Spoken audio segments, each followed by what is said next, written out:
Okay, so in chapter number 5, first of all, the meaning between two words adsorption and absorption. Okay, adsorption और absorption दोनों का basic meaning क्या है? तो adsorption सिर्फ surface पे होता है।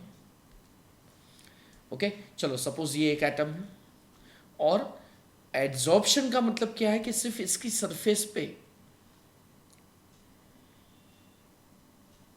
कंसंट्रेशन होगा, अंदर तो ऐसा ही होगा। और एब्जॉर्प्शन मतलब पूरी सिस्टम में वो मॉलिक्यूल स्प्रेड हो जाते हैं। सपोज हमने चॉकस्टिक लिया, तो चॉकस्टिक को अगर हमने इंक में 1 घंटे तक डुबाए रखा और फिर इसको जब बाहर निकालते फिर तोड़ते हैं, तो अंदर तक वो इंक का कलर अंदर तक वो सेट होगा। ओके, और अगर हमने विद इन 10 सेकेंड अंदर डिप करके बाहर निकाल दिया और फिर धो दिया उसी टाइम पे, तो क्या होगा? तो वो सिर्फ सरफेस पे ही ऐसे देखो होगा। तो जो सरफेस पे हो उसको हम बोलेंगे एडजॉर्प्शन, और जो अंदर तक फैला हुआ हो उसको हम बोलेंगे एब्जॉर्प्शन। तो एड्सॉर्प्शन वो सिर्फ सरफेस पे होता है और एब्जॉर्प्शन पूरी सिस्टम के अंदर होता है। ओके, फिर से एड्सॉर्प्शन कहां पे होगा? सिर्फ सॉरी, एड्सॉर्प्शन कहां होगा? सिर्फ सरफेस पे होगा। ओके, ये हमें याद रखना है, वो सिर्फ सरफेस पे होता है। और एब्जॉर्प्शन वो पूरी की पूरी सिस्टम के अंदर होता है।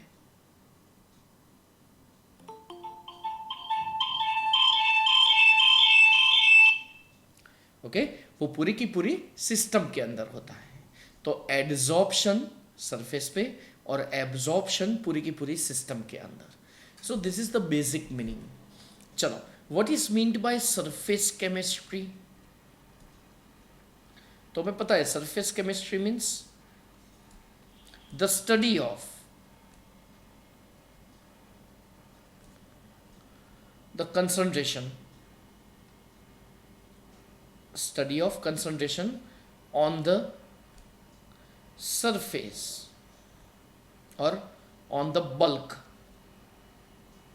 की सरफेस के ऊपर जो भी कंसंट्रेशन का स्टडी होता है उसको हम बोलेंगे सरफेस केमिस्ट्री। अब ये जो एब्जॉर्प्शन है, एब्जॉर्प्शन में टोटल 2 कंपोनेंट्स होंगे। एक है एड्सॉर्बेट, दूसरा है एड्सॉर्बेंट। एड्सॉर्बेट मतलब जिसका एड्सॉर्प्शन होगा, the substance which is adsorbed, and the substance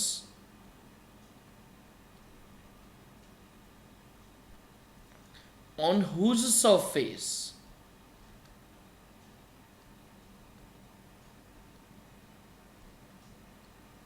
absorption is occurred.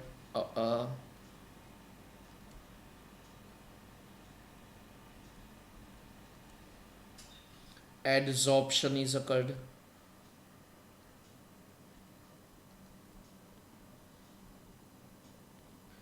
Adsorption takes place. Okay, चलो, जब भी दोनों फिनोमिनन कौन सी एड्सॉर्प्शन और एब्जॉर्प्शन साथ में हो तो उसको हम बोलेंगे सॉर्प्शन। ओके, चलो ये याद रखो। अब एब्जॉर्प्शन का example, suppose in water 2 to 3 drops of ink are added and solution is stirred. So at that time the intensity of color would be same at all places, and this phenomenon is known as absorption. और adsorption का मतलब है अगर हमने coloured solution, मतलब यही coloured solution में coloured solution में अगर हमने चारकोल ऐड कर दिया, चारकोल भी कैसा, तो वर्ड आपको याद रखना है activated charcoal. So whenever activated charcoal is added into the colored solution, so at that time what will happen? So at that time colored particles will be adsorbed on the surface of charcoal, and this phenomenon is known as adsorption. तो पहले कौन सी हुई, पहले हुआ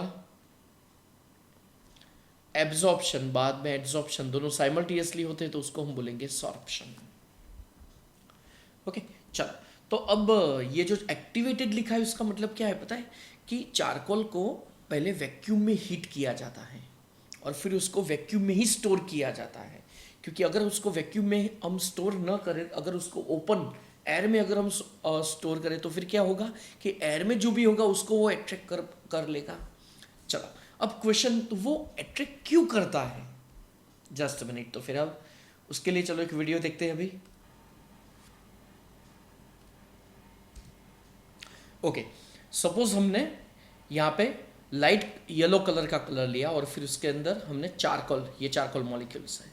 अगर जैसे हमने उसके अंदर ऐड करेंगे, जिससे क्या होगा कि चारकोल की सरफेस के ऊपर वो कलर्ड पार्टिकल्स वो वहाँ पे आ जाएंगे. कलर्ड पार्टिकल्स देखो, और फिर कलर सोल्यूशन हुआ कलरलेस, तो प्राइमरी लेवल पे कलर की इंटेंसिटी ज़्यादा होगी, फिर कम, फिर लीस्ट हो जाएगी. क्यों? क्योंकि चारकोल की सरफेस पे कलर्ड पार्टिकल्स हो जाते हैं. अब वो क्यों होता है, तो अगर हम चारकोल के अंदर झांक के देखें तो अंदर इक्वल फोर्स अप्लाई होगा हर एक मॉलिक्यूल के बीच में, क्योंकि each atom is surrounded by different atoms. लेकिन अगर सरफेस की बात करें तो सिर्फ यहाँ से और नीचे की साइड अट्रैक्ट होगा, ऊपर की साइड अट्रैक्ट नहीं होगा. जिससे क्या होगा कि एयर में कुछ भी होगा तो उसको वो अट्रैक्ट करने की वो टेंडेंसी रखता है. देख लो, तो वैसे ही यहाँ पे हुआ, वो सब कलर्ड पार्टिकल्स कहाँ पे आ गए, तो वो चारकोल की सरफेस पे आ गए, सिर्फ सरफेस पे. चलो इसका यूजेस क्या है, तो सपोज हमने रेफ्रिजरेटर में सपोज हमने ऑनियन रख दिया है, तो फिर आपको पता होगा कि ऑनियन तो उसको हम रख नहीं सकते, तो वहाँ पे अगर हमने चारकोल पार्टिकल रखा है तो फिर वो क्या करेगा, तो वो सब जो स्मेल है वो स्मेल एब्जॉर्ब कर लेगा. सिमिलरली जो भी continuous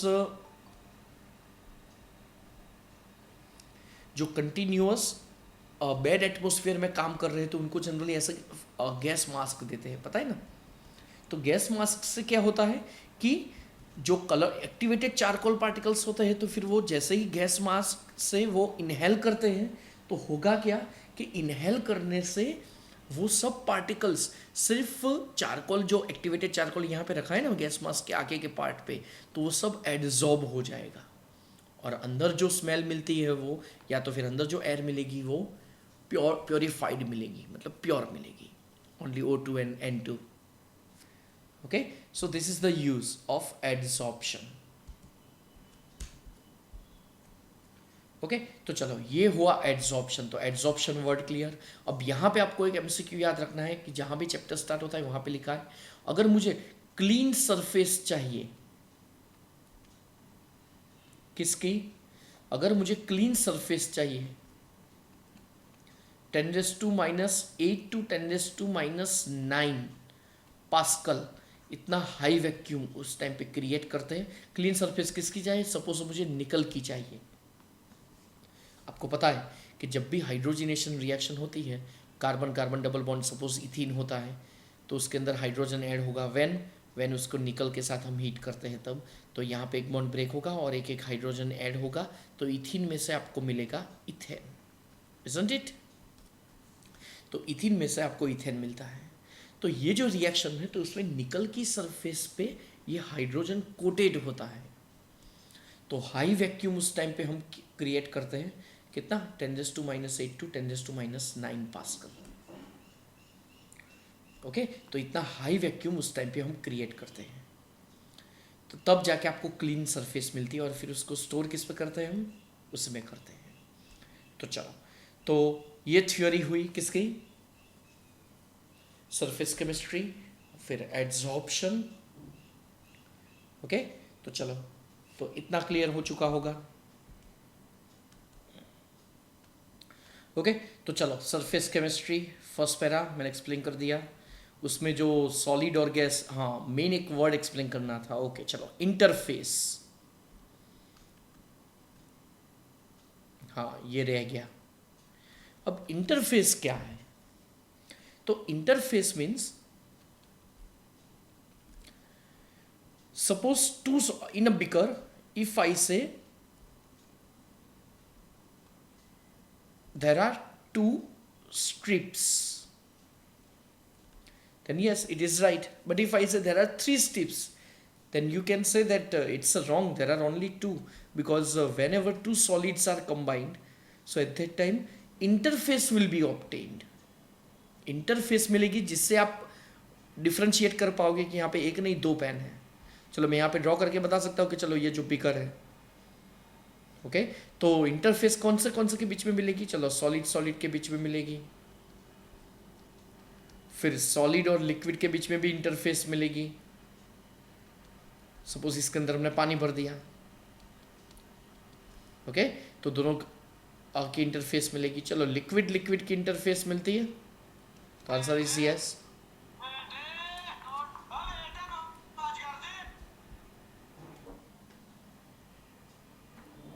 okay so here solid solid, solid liquid, liquid liquid, then liquid gas, और हमें पता है लिक्विड गैस के बीच में भी क्या मिलेगा आपको? इंटरफेस मिलेगा। तो अगेन इंटरफेस कहाँ कहाँ मिलेगा? तो मैंने लिस्ट लिख दिया है, सिर्फ गैस गैस के बीच में कभी भी इंटरफेस नहीं मिलेगा। Okay, remaining all the in all the conditions we will get the interface. Okay so remember this, here interface is obtained. Okay chalo, next. Now next thing is, what is the mechanism of adsorption? तो चलो students, आपको पता होगा इतना तो कि mechanism में मैंने एक थिंग एक्सप्लेन कर दी है। मैकेनिज्म में मैंने एक थिंग एक्सप्लेन कर दी है, कौन सी? Residual forces. कि कोई भी मॉलिक्यूल अगर हम लेते हैं तो उसके बल्क में, सपोज मैंने एक क्यूब लिया, ओके तो उसके अंदर की साइड पे क्या होगा कि हर एक साइड से मॉलिक्यूल्स एड्सॉर्ब हो पाएंगे, और उसके अराउंड सराउंड सब एटम्स होंगे। तो अंदर की एटम की बात करें तो it is surrounded by the different different atoms. तो यहां पे जो फोर्स होगा ना वो इक्विलिब्रियम फोर्स होगा। अगेन कौन सा फोर्स होगा? इक्विलिब्रियम फोर्स होगा। ओके लेकिन अगर हम सरफेस की बात करें तो वो यहां पे अट्रैक्ट, यहां पे इनर साइड से अट्रैक्ट, साइड बाय साइड से अट्रैक्ट, लेकिन उसकी एक सरफेस तो खुली होगी। तो यहां पे जो फोर्स अप्लाई होगा ना उसको हम बोलेंगे रेसिड्यूअल फोर्सेस। कौन सा? रेसिड्यूअल फोर्सेस होगा। कहां पे रेसिड्यूअल फोर्स होगा? सरफेस पे। जिससे क्या होगा कि वो जो सरफेस होती है वो सरफेस एयर में कुछ भी हो उसको अपनी तरफ अट्रैक्ट करने को ट्राई करती है। जिससे क्या होगे कि देखो यहां पे जो गैप आपको दिख रहा है यहां पे, तो वो गैप पे जनरली एड्सॉर्बेट पार्टिकल्स, पता है ना, जिसका एड्सॉर्प्शन होता है उसको हम बोलते हैं एड्सॉर्बेट। तो एड्सॉर्बेट पार्टिकल्स वहां पे अट्रैक्ट हो जाएंगे। ओके इससे क्या होगा कि सरफेस पे जब ये एडिशनल पार्टिकल्स जब यहां पे अट्रैक्ट हो जाते हैं तो इससे क्या होगा कि ये जो मॉलिक्यूल्स है वो इन मॉलिक्यूल्स की सरफेस एनर्जी डिक्रीज करेंगे। तो आपको याद रखना है, ये ट्रू फॉल्स स्टेटमेंट्स में पूछेंगे। कई बार आपको क्वेश्चंस पूछते हैं ना कि which of the following statements is true और फॉल्स, या तो फिर आपको 3-4 स्टेटमेंट्स दे देंगे और नीचे ऑप्शंस लिखेंगे only 1 and 2 are wrong, only 1 and 2 are right, ऐसे। तो उसमें ये स्टेटमेंट आपको लर्न करना है। ड्यू टू adsorption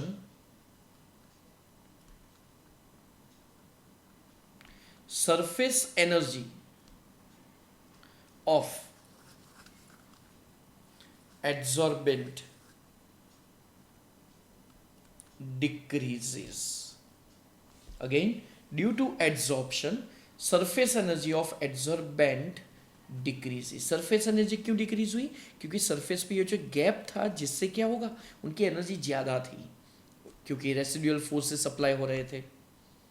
लेकिन अब एक बार एड्जॉर्प्शन हो गया तो फिर इन मॉलिक्यूल्स की एनर्जी कम हो जाएगी, वो स्टेबल हो जाएंगे, जिससे क्या होगा, एंट्रोपी इनकी डिक्रीज होगी। तो आपको पता है delta G equals delta H minus, चलो पीछे क्या आता है, याद है किसी को? Delta G equals delta H minus T delta S. अब ये जो डेल्टा एच है ना, और ये जो टी डेल्टा एस है, तो जनरली क्या होता है, इसकी वैल्यू तो नेगेटिव ही होगी और इसकी वैल्यू पॉजिटिव होगी जब एड्जॉर्प्शन नहीं होगा तब। क्यों? ये क्यों पॉजिटिव होगी? क्योंकि मैंने बताया कि सरफेस एनर्जी ज़्यादा, तो उसका मतलब क्या हुआ, उनकी रैंडमनेस ज़्यादा मॉलिक्यूल्स की। टी टेम्परेचर, तो टी टेम्परेचर चलो वो तो कांस्टेंट है, तो डेल्टा एच नेगेटिव। तो जब भी डेल्टा जी नेगेटिव होगा तब रिएक्शन स्पॉन्टेनियस होगी, मतलब अपने आप एड्जॉर्प्शन होगा। लेकिन जैसे जैसे एड्जॉर्प्शन बढ़ेगा वैसे क्या होगा, सरफेस एनर्जी डिक्रीज होगी, मतलब रैंडमनेस डिक्रीज होगी, तो डेल्टा एस की वैल्यू कम होगी और एक बार और फाइनल फिर वो नेगेटिव भी हो सकती है। तो फिर क्या होगा कि ये जो डेल्टा एच है, तो डेल्टा एच की value always T delta S, जब तक डेल्टा एच की वैल्यू टी डेल्टा एस से ज़्यादा होगी तब तक, अरे सॉरी, कम होगी तब तक एड्जॉर्प्शन होता रहेगा। एक बार डेल्टा एच से टी डेल्टा एच की वैल्यू बढ़ जाएगी, फिर डेल्टा जी पॉजिटिव हो जाएगा। At that time adsorption will not be occurred. So at that time here we can say that, उससे पहले भी एक स्टेट आएगी, क्या पता है, delta G equals zero means delta H equals T delta S. मैंने पहले बताया कि पहले delta H less than T delta S होगा, कंटिन्यूअसली एड्जॉर्प्शन होगा, एक लेवल ऐसा आएगा कि मैक्सिमम लेयर्स बन जाएंगे, फिर एड्जॉर्प्शन नहीं होगा। उस टाइम पे हम बता सकते हैं कि यहाँ पे दोनों इक्विलिब्रियम स्टेट पे आ गए, कि अगर ये निकल का एक पीस है और उसकी सरफेस पे एड्जॉर्प्शन हो रहा है,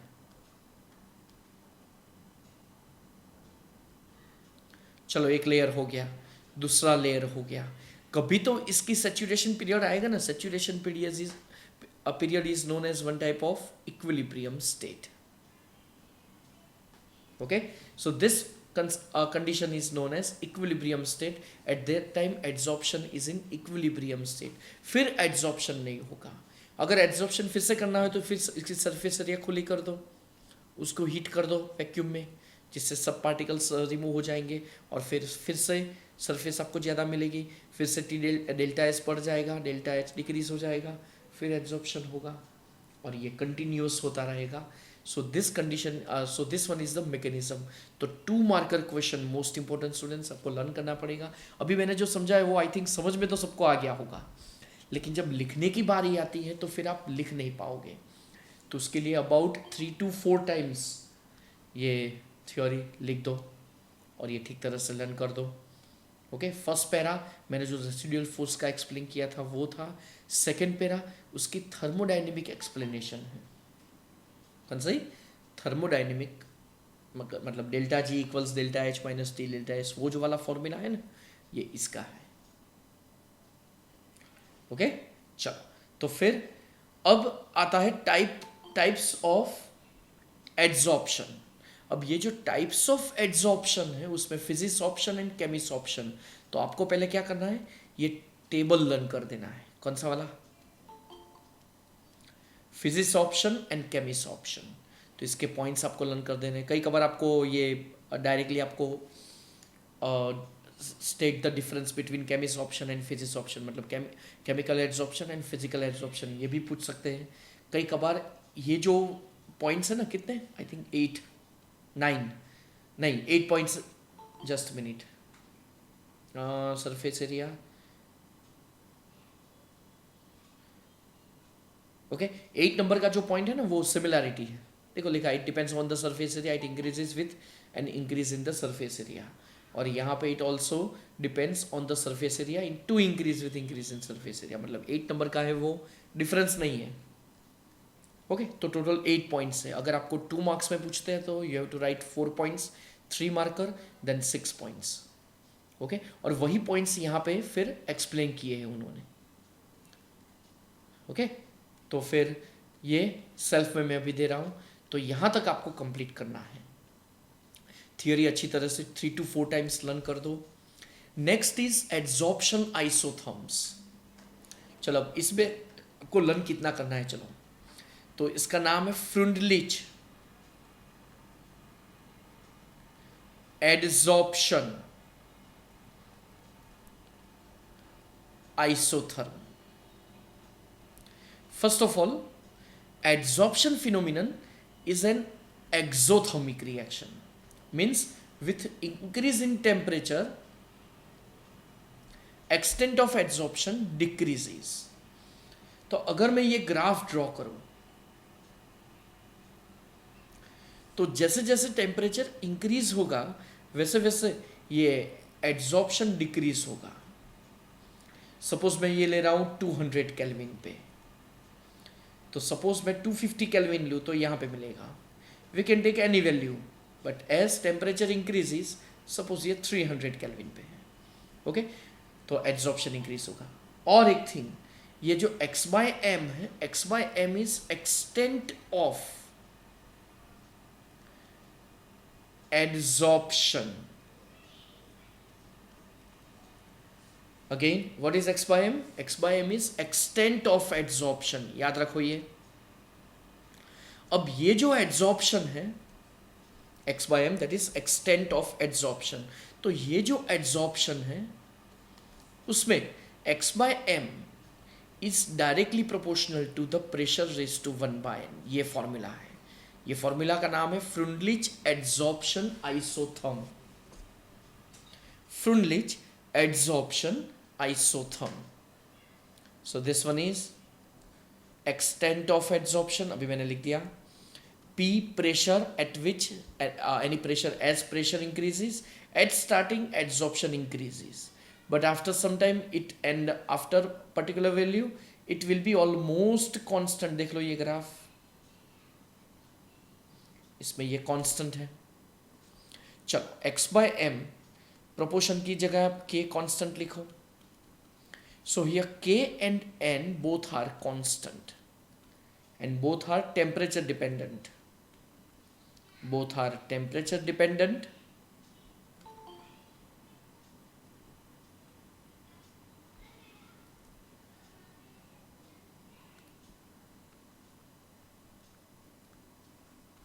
and both are constants।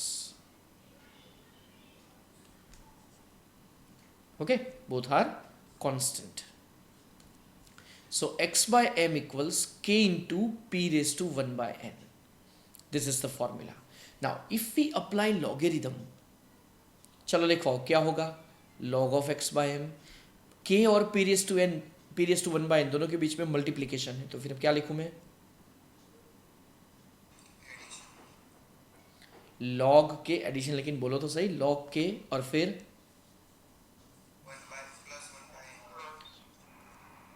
1 by n logarithm of p।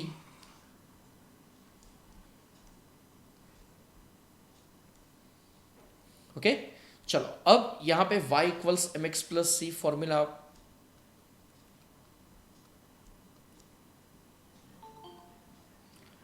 बराबर, इससे कंपेयर करो तो अब क्या होगा, y एक्सिस पे log of x by M,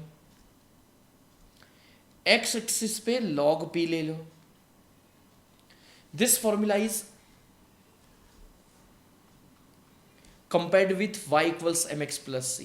this one is the equation of line, means straight line, so the graph will be straight line having slope 1 upon n। okay so it will be straight line, slope will be 1 by n and intercept will be log k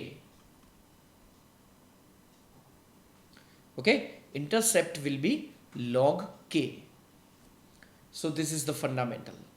तो ये MCQ में generally पूछते हैं. Slope क्या है? 1/n. और intercept क्या है? इंटरसेप्ट है log k. अगेन स्लोप क्या है? 1/n. और इंटरसेप्ट क्या है? log k. यहां पे p क्या है? Pressure.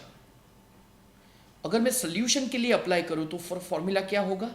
x/m equals k into C raise to 1/n. x/m equals k into C raise to 1/n. Okay, so this is the formula.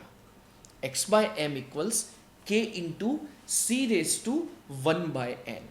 So this one is our Freundlich adsorption isotherm. और ये same formula for solution. तो चलो अब text book में से देख लेते हैं एक बार. तो चलो एड्सॉर्प्शन आइसोथर्म, चलो मैंने ये एक्सप्लेन कर दिया. देखो यहाँ पे वैल्यूज़ उनके हिसाब से उन्होंने लिए, मैंने अपनी तरीके से लिए. ग्राफ तो सेम ही आएगा, वैल्यूज़ तो कन्फर्म फिक्स्ड है नहीं.